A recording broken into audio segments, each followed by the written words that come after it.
mga kwentong kababalaghan sa panahon ng undas.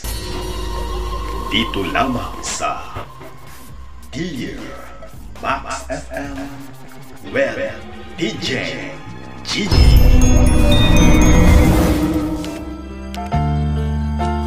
Dear Max FM. Good afternoon, Chini, at sa lahat ng taga-subaybay ng inyong programang Dear Max FM. Isa din ako, DJ, sa may mga experience tungkol sa mga nakakatakyot na pangyayari sa buhay. Akong experience manggod-ani, DJ, sa una, nag-eskwela pa ko. Mahilig jud mi maglaag og bonding sa akong mga amigo. Kaya sa una, wala pa na uso ang cellphone or gadget. Among lingaw sa una, manguha mi og mga langgam. Birds ba? Manguha mi sa mapugad sa mapunuan sa kahoy. Ug kung naapay makita nga mga gagamba, apilon pod. Kay lagi, kung dili na mo ipaaway-away o dulaan, among ibaligya. Bisagon saon ko og saway, badlong sa una, sa akong mama o akong mga magulang or sisters. Dili jud ko maminaw. Kay maulage among lingaw, lakaw jud ko, bisag gabi na. One day ato, gisugo ko nga manguha og kumpay o pagkaon sa among baka. Apan wala jud ko nagpatuo, DJ. Instead, maghapon ko uban-uban sa ako mga amigo. Kay mangita mi og damang or spider. Dati, DJ, dili pa ko magtuoan ang mabuyagan. Kana bitaw mabuyagan sa mga engkanto or elements. Siyempre, di ko magtuo kay wala pa ko nakatry. Og wala sa walay pagkahadlok bisang medyo ngit-ngit na. Nang oras yun bang nag-aagaw ang gabi at araw? Ganon na oras. Hanggang nakakita ko ng madaming spiders sa isang puno. Alam kong mga spiders talaga yun. At madami pa sila. Kaya sabi ko, ito ako, mangunguha ako. Kaya sa tuwa ko, tinawag ko mga kaibigan ko. Pasigaw pa ako, DJ, na tinawag sila. Pero medyo malayo sila sa akin, kaya ako na ang umakyat. Kinuha ko ang mga spiders na nakita ko. At saka na lang ako sumunod sa mga friends ko. Kinaumagahan, pagising ko, excited ako.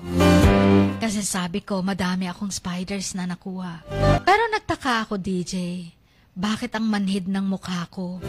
Ang buong mukha ko talaga at walang pakiramdam. Naghilamos ako, pero wala talaga akong ma-feel. At parang hindi ko mabuka ang bunganga ko. Natakot na ako. Kaya, pinaalam ko na sa mother ko. Sabi niya, baka daw nabuyagan ko. Yung naengkanto daw ako. Kaya nagpagamot kami sa albularyo. Ang sabi niya, totoo daw na naengkanto ako, Chin. Kaya namanhid daw yun, yung mukha ko. Kasi nag-ingay ako sa bahay nila. Hanggang mga 3 araw pa, bago tuluyang mawala or nawala ang manhid, akala ko pipikit na ang mga mata ko at titigas na ang bunganga ko. Pero naging okay naman na.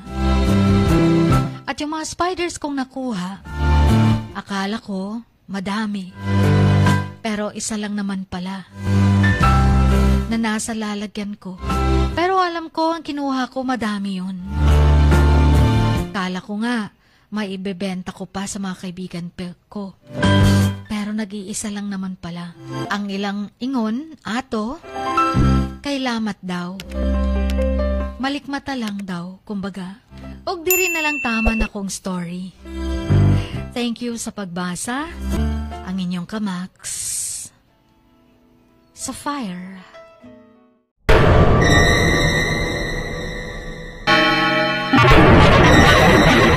Knock knock, who's there? You're a nightmare. mga kwentong kababalaghan sa panahon ng undas. Dito lamang sa Dear Max FM with DJ Gigi. I've been watching you. I know what you've been doing. Max News FM. You will be afraid. To the max.